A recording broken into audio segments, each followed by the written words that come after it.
मुझसे इतनी नफरत क्यों करती है? क्योंकि तू इंसान को उसकी औकात भूलना सिखाता है। और तुझे अपनी औकात पता है? हाँ, मैं मिट्टी से बनी हूँ।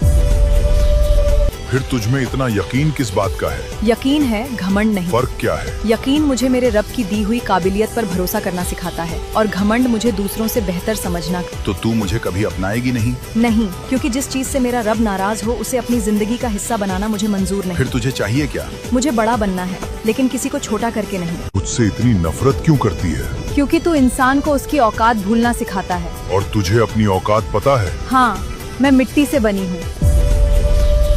फिर तुझमें इतना यकीन किस बात का है? यकीन है, घमंड नहीं। फर्क क्या है? यकीन मुझे मेरे रब की दी हुई काबिलियत पर भरोसा करना सिखाता है और घमंड मुझे दूसरों से बेहतर समझना। तो तू मुझे कभी अपनाएगी नहीं? नहीं, क्योंकि जिस चीज से मेरा रब नाराज हो उसे अपनी जिंदगी का हिस्सा बनाना मुझे मंजूर नहीं। फिर तुझे चाहिए क्या? मुझे बड़ा बनना है, लेकिन किसी को छोटा करके नहीं।